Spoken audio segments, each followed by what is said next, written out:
मित्रांनो, आज मला आपल्या देशात आपल्या घरी येऊन 1 महिना पूर्ण झालेला आहे.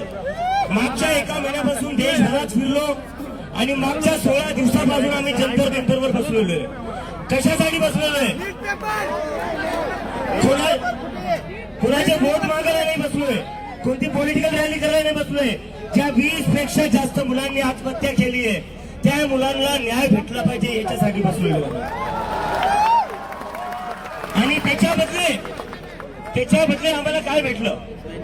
महाराष्ट्राचे मुख्यमंत्री म्हणले हे लोक अराजक आहे, यांना संविधान माहिती नाही. संविधान हातात घेऊन चालतोय आणि सोबतच असणार आहे. मुख्यमंत्री साहेबांना विचारायचंय, सकाळी 5 वाजता संविधानात पुढे लिहिलं होतं की शपथ घेऊ शकता. आणि भाजपचे जे प्रेसिडेंट आहे नितीन नबी, ते थोड्या दिवसाआधी बोलले की जे लोक जंतर मंतरवर आहेत ते कॉकरोच आहेत, ते व्हायरस आहेत आणि व्हायरसचा खात्मा आमचे कार्यकर्ता करतील.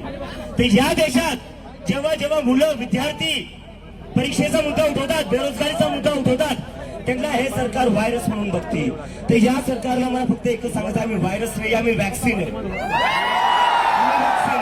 आम्ही व्हायरस नाहीये, व्हायरस तुम्ही लोक आहे ज्यांनी पूर्ण कीड लावून ठेवली या देशाच्या एज्युकेशन सिस्टमला.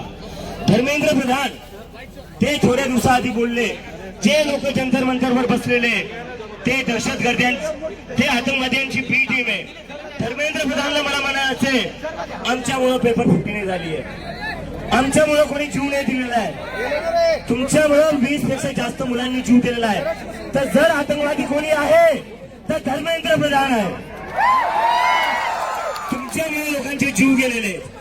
आणि मी आज सकाळी दिल्लीवरून आलोय, आता लगेच हा कार्यक्रम झाला की मी दिल्लीला वापस चाललोय, कारण की हे आमचं जे दिल्लीतलं आंदोलन आहे ते धर्मेंद्र प्रधानचा राजीनामा झाल्याशिवाय आम्ही वापस घेणार नाही.